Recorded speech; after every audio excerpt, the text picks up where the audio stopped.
عجیبه رب کریم مونږ ته ارشاد فرمایي چې ته خو اول زما عبادت کوه زما سره شریک مه ګوره ځکه زه ستا محسن حقیقي ما زه ستا مربي ما الحمدلله رب العالمین تمام تر تعریفات څومره چې مونږ صفتونه په دنیا کې نو دا ټول الله لره ثابت دي لیکن رب کریم په خپل صفاتو کې رب صفت وځکه او دی انسانیت د هر ورځ یادې په هر رکعت کې ورته یادې د قران کریم په جبه ورته یادې ستا رب زم رب معنا مربی تربیت کو نندا هغه چاته ویل کېږي چې انسان لرا تدریجن حد د کمال ته رسي په قلار سټپ بای سټپ او دغه هر انسان روان دی د یو ورځې نه شروع شي په اول ورځ باندې دې ځان نشو ډکولی ورو باندې پکې طاقت پیدا کیږي غاښونه راشي پښو کې مضبوطیا راشي قدم واخلي جبه کولاو شي خبرې شروع شي د مور د پيو نه راشي په روټۍ باندې اخته شي د هغې پسې بیا ورو خبره روانه ده او چې کله برېت راشي نو بیا د دغې رب نافرماني کوي ای بنده زه خو ستا رب یم الحمدلله رب العالمین وقضى ربك الا تعبدوا الا اياه چې صرف زما عبادت پکې د بل چا به نه کوې ما تربیت ستا وکړو دې نوجوانۍ ته مې راورسولې او ته اوس زما نافرماني کوې ته خو لږ د خپل پاس یاد که که نه د خپل ماضي یاده که که نه دا ماضي کې ستا کم کیفیت او په کم حالت کې وې لیکن دم مې روا په دغې تربیت کې ستا د مور هم برخه وه ستا د پلار هم وه نو وبالوالدین احسانا د مور پلار سره هم حسن سلوک سه د دې خیال ساته د دې خپې چاپې کوه د دې سر چاپې کا د دې ته اف مه وایه دې ته د ستړې کلمه په جمع مه راوله د دې مخې په تیزه خبرې مه کوه دې ته د بېدبۍ اواز مه کوه دې ته کنځلې ویدنې مه کوه لا ګزار خو پرېږه ده ما پسې مخې ته بابا راغې هلته زمونږ دفتر ته او مخې ته کېناسته ما ته مولانا صاحب ما له تعویض وکړه یاره زه خو په تعویضونو نه پوهېږم نه مې چاله کړي دي کولی هم نه شم تر اوسه مې چاله تعویضونه نه دي کړي په دې شي پوهېږم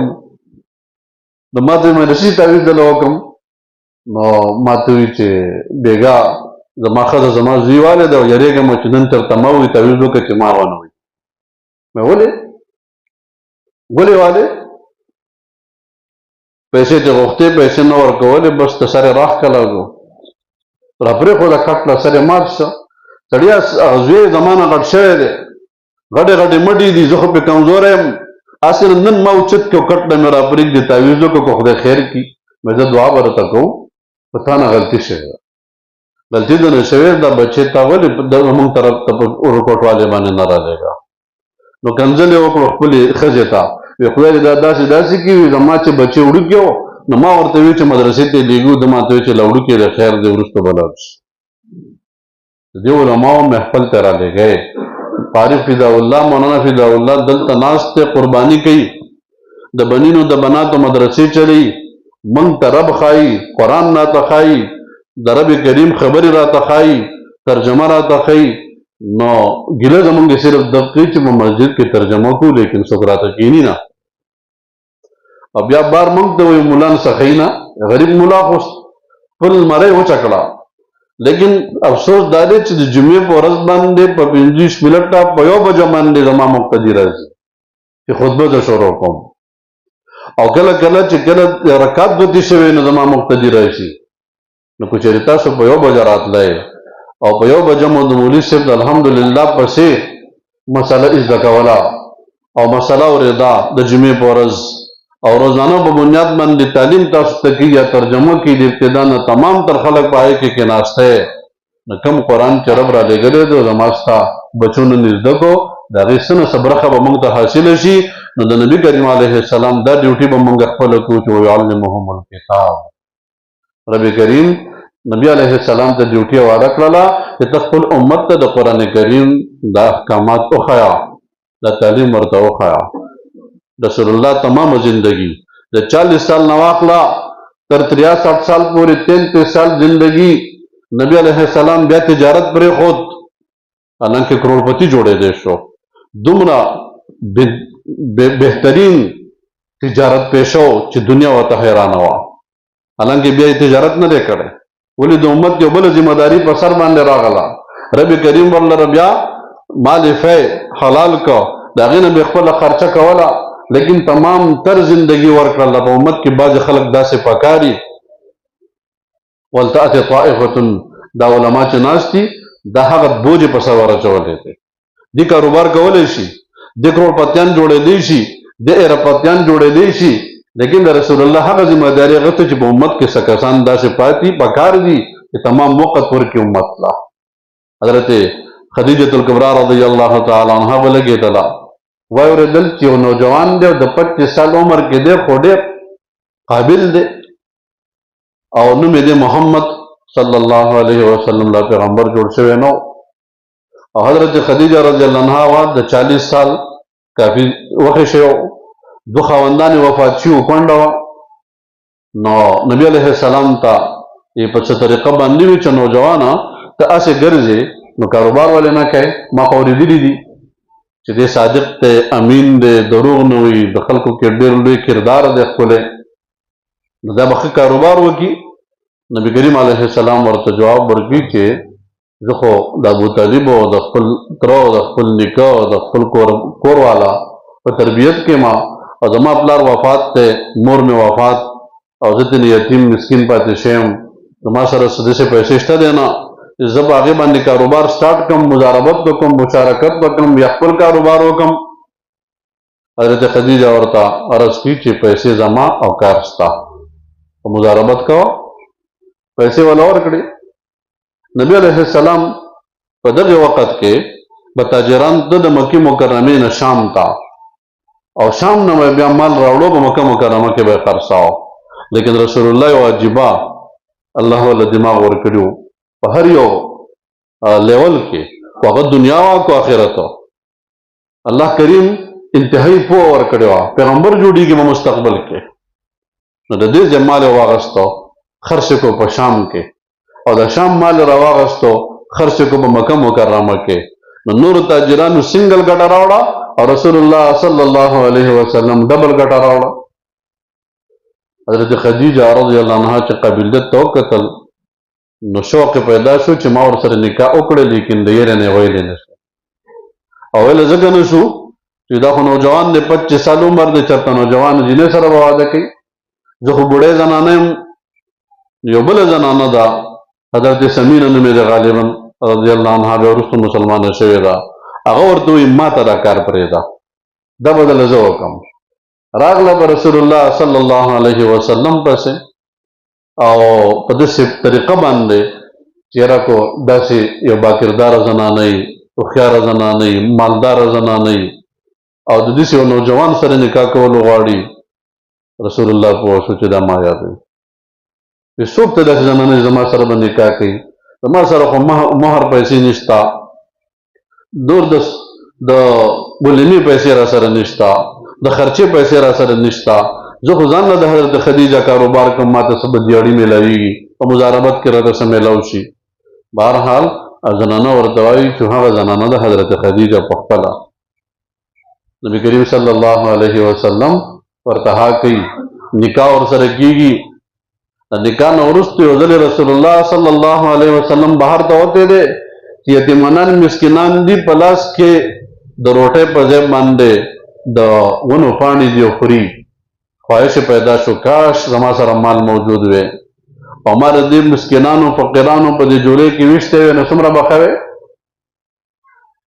کور ته راغی، نبی علیه السلام خفه دی، ته نه تپوس کړي ولې؟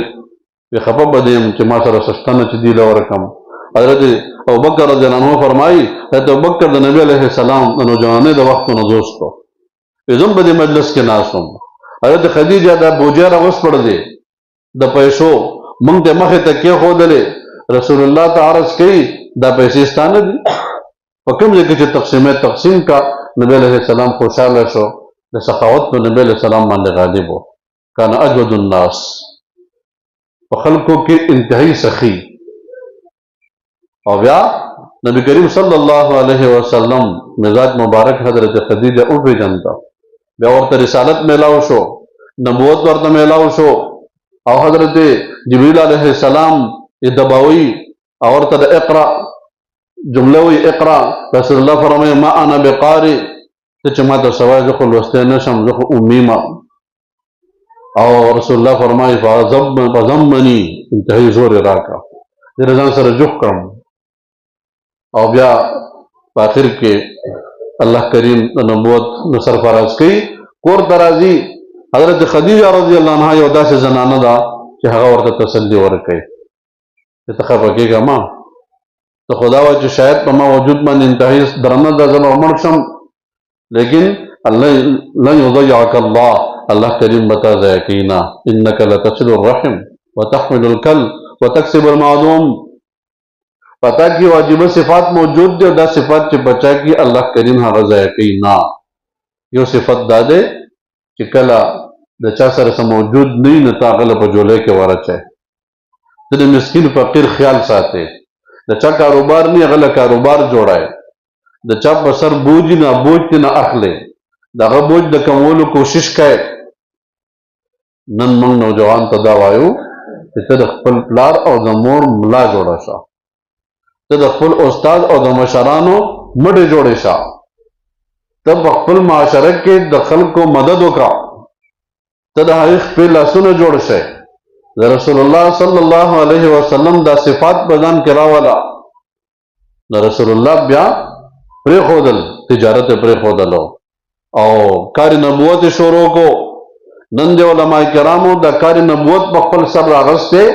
ورندیک کېدی شي کو چې دنیا ته ووتل شاید کروڑپتیان شي شاید اربپتیان شي لیکن دغه لینې پرېښود او راغلو په مسجد کې مولانا فدا الله صاحب تاسو له وخت تمام تر درکو مولانا ابراهیم صاحب کته مدرسه چلی تاسو له تمام تر وخت درکو او صرف د دې لپاره چې تاسو خپل بچی راوړای په خپل مراشه دا موای چې موږ بوډاګان یو موږ سپینګری تورګری یو موږ به اوسم طالبې کو غوسه وکړه زروز کراچۍ ته تلم په دوره باندې ما درلم کراچۍ ته نو یو ځای کې موږ سټیک کوو او داسې نوجوانان راغله نو ما ته کېناستل د فیکټرۍ نه راغله او جمعه نه سلام واغوست اجازت مې چېرته ځې وي موږ ځو مدرسې ته په دې وخت کې څه کوئ د دې مولانا صاحب نه مو تقریر کې واورېدل چې رسول الله صلی الله علیه وسلم فرمایي چې تاسو د پیدایش نه واخله تر لحد پورې علم حاصلوئ اطلبوا العلم من المهد الى اللحد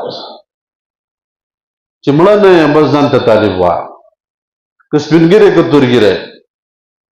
ما چې زه خو کارخانه کې کار کوم تر مازدیګر ماښامه پورې زه به څه کوم رب کریم مال اسباب جوړ کړو د محلې امام ما ته لاره سیده کړله او دغې مدرسې ته زه ولېږلم او علماو سره ما ناسته وکړله او هغې ما له د ماښام نه وروستو اول ټایم راکړه حالانکې د علما کرامو د زندګۍ معمولي غونې نقشه خو زه تاسو مخې ته کېږدم چې دې په تهجدو باندې پاسي د خپل سبق د مطالعه کولو لپاره سهار د شپږ اته سبقونه بړاوئ چې دې د تهجد نه مطالعه وکړي په 8 بجې چې بیا سبق ته کښېني ماسپښینه پورې ماسپښین لمونځ نه وروستو مازدیګره پورې مازدیګر کې څه لږ ټایم د منډې ترډې میلاو شي کور ته د سبزۍ وغیره د راوړلو لپاره او بیا ماښام بیا یا مطالعې ته کښېني یا چاته سبقونو ته کښېني او د تمامو زندګي په دې کې تېرېږي موږ په دې کې خوشحاله یو موږ په دې کې الحمدلله خوشحاله یو د رب کریم نه دا غواړو او شکر هم ادا کو چې رب شکر دی چې موږ دې په تقسیم کې کم کار را کړی دی دا ډېر بهترین دی ورنه ډېر خلک په بکواساتو کې تېر کړي نه رب نه غواړئ رب زما د اوقاتو حفاظت وکړه اوقات ډېر قیمتین دي مختصر هم دي کوم وخت چې تېر شوی دی هغه تېر شوی دی لیکن په خپل تېر وخت باندې به یو نظر کوو چې کوم منځونه زموږ نه پاتې دي کوم زموږ نه زکات پاتې دی او دا جذبه بهترینه جذبه ده پرون ما نه یو زبر تپوس وکړو بوډا او سپین ږیری چې مولوي صاحب منځونه مې پاتې دي تقریبا 15 سال مې منځونه په نوجوانۍ کې نه دي کړي طریقه راته وښایه په کومه طریقه ادا کړم علما هغې ته بیا طریقه ښایي د هر فرض مونځ سره لږ لږ راګرځوه یو دوه درې منځونه چې څومره وخت سره وي او نیت پکې کوه چې اولنی مونځ قضا د ماسپښین ادا کوم او نیت تعلق د زړه سره دی هر پسې مونځ به بیا ستا اولنی ګرځېږي په دې طریقه باندې به یو مونځ دوه درې کمیږي او چې کله دې په مانځه کې کمی راتله په دې کې مرګ راغی ان شاء الله الله کریم غفور رحیم بادشاہ دے تو خو بدی کیری گیا وی چې ما پورا کړي نو کې دې چې رب دې معاف کی اګه نه ته بالکل داګه کوشش نه کوي خو مجرم دی دا شم زکات چې زماستا په ذمہ باندې پاتې ده داګه د ورکولو کوشش وکړو د خور مور حصہ ځان سره نوړو محترمو قبر د زماستا راونګي دا په قبر کې دننه بزما خي طرف تا ګس طرف تا خو طرف تا سر طرف تا د خور دیوال دلته خو مونږ په خپل کور کې په خپل کمره کې څنګه مرمر ولګولې په خپل بیت الخلا په لټرین کې دنه مونږ ټای دی لګولې دي دنه مونږ ځان ته شیشې لګولې دي دنه مونږ ځان ته د ناستو د پاسته د بار یو سیس برابر کړی دی مونږ د جمعې په موسم کې د ګرمو بو د او دس نو وروسته بدن په تجه باندې وچو 2 سکند بدن باندې هغه ساس کې نه پاتې کو ګرمي وبو نه علاوه کو چې ماته یخ وبو ملاو شي زه په خپل بچی ته قاریږم زه به خزه ته قاریږم چې ماته جوبونه دي ګرمي کړي ماته کو چې معمولی تولای کې څه شیس پکو خرابو زور ته غوسه کوم زما کو چې په خوراک کې معمولی مالګه کم وا زه هغه ته غوسه کوم زما کو چې په بل سیس کې معمولی کم راغی نه زما سره ټول ورځ جنگ وي لیکن چې کله په ما باندې قبر راغی او د قبر د خور واچولې لاندې و مانه بستر بیا نه خي طرف ته ګس طرف ته او سر ته په طرف ته زمانه بیا څنګه مرمر نشتا ما ته دنه په دې وخت کې ټر لګېدل د الته ټر نشتا په جم په ګرمۍ کې ما ته الته کې دلته ایسي او پکې لګېدل په قبر کې ما ته دا چې زونه د دنیا نه طرف نه بیا نشتا لیکن کوشتا خو صرف عمل دی زما صرف عمل دی د خور برخه رضان سره ته وړي د مور برخه ته وړي حدیث مبارکو کې راځي چې د چانم معمولی د زمو کې حصہ قبضه کړه دا بر د غاړې ته پرته وي چرته به وړي دا خبر دی وړي ځان به خراب ہے دلته به بل بچو ته باندې کوي هغه بچي به مزید کې او الته وبتا باندې پریشانی جوړي نه د بل چا د دنیا د خکولو د پاره خپل آخرت نه ورکو خپل آخرت نه تباہ کو حرام نه کو کور ته مونږ راوړو حلال دی راوړو یو روټي دی راوړو الحمدلله کو حرام یې سر روټي دی زمانه دی پکا او د چا د بار مونږه خپل آخرت نه ورکو محترم عزیزانو دریم نمبر الله تبارک و تعالی نبی کریم صلی الله علیه وسلم له ډیوټي کې دی او یزکیهم د خپل امت تزکیه وکا د دې د ظاهر سره سره باطن پاک کا په هغه باندې مهنت کا چا کې د شرک ماده پرته د ختمه کتل لري کا دنه کو ته بده کې کم امراض مطالعه کوي رسول الله صلی الله علیه وسلم با د امت د ظاهر سره سره د باطن د پاکه کوشش کا دنه شرکیات تی بدعات تی رسومات تی نور داسې په ګناهونو کې انسان اخته دی ریا ده سمعت ته او نور ظاهری بیماری غیبت چغلی بہتان لان تان کنزل ویدن شتم لا دا هم هر وخت کو نردایو یو سیس کوشش نن نه ته شروع وکړه په خپل د کنزل راتلو نو سم دستی وای دا کنزل چې ما وکړ دا ما خو غیبت کای وکړه یو سات دی وکړو بار ته لړ شلک سوچ خو وکړه کنه چې ما دا سو چاته ته په غور ورکی لږ اخوالات چې لږ خو سوچ وکړه ما دا څه چلو مور پلار ته چې غلطه خبره وکړي لږ خبر وکړه چې دا خو زما مور پلار دي ما دا څه وکړه دا لږ خپل محاسبه شروع کړه خپل محاسبه شروع کړه ځان ته مخاطب کړه ځان ته مخاطب کړه خپل ځان ته مخاطب شو چې باندې ته بکم طرف روانه ستا طرف خو قبر دی ستا طرف خو حشر دی الله ته روان کی دا نو ته دلته بکم طرف باندې روانه اخر اصلاح به کیږي علماء ولا راځه تبلیغ لوزا ترجمه کې کېنا چرته نور خلق ماحول کې کېنا خپل سجده خپل بچو ته اوخیا الا كلكم راع وكل مسؤول عن رعيته خپل سجده کا خپل بچو ته اوخیا او خپل ما تحت ته سمرم چې تاسو لاندې راځي دا زموږ ذمہ داری ده چې هغه ته موږ صحیح لار راوښایو نو کله به خایو چې خپل اول زده کو علماء ولا راځو کنه ان شاء الله وطلب العلم من المهد الى اللحد او ناظرنی ویلی ناظر وای او ناظر چویلی ترجمه شروع کې د مولوی صاحب نه وخت واخلې منت ورته وکه موږ له وخت راکا پیریډونه مقرر کړي او داغه سره سره ګرامر دي ګرامر زده کو تعلیم یافته مرګري پکې ګرامر زده کو په هغه طریقه موږ قرآن هم آسان شي حدیث ورته آسان شي زده کړه کې اته کله هم نشو ورکوله کم از کم په 24 غنټه کې یو غنټه نه موټم خور دغه ورکو کنه ان شاء الله رمضان مبارک قابل نږدې دی د اوس نظام تیارو ورسره سره وجنی ول تلاوت کول قرآن کریم تلاوت شروع کو د اوس نه عادت به شروع شي او د جواب راوړي او چې وخت د انسان په الله پاک په ذکر کې تیریږي نو الله کریم خوشاليږي ان شاء الله رمضان د راځي موږ عادت یو د سره خبرې وینا مې گزارش کړې الله تبارک وتعالى خپل دربار کې قبول او منظور کړي الله کریم د تاسو راحتونه قبول کړي واخر دعوانا ان الحمد لله رب العالمين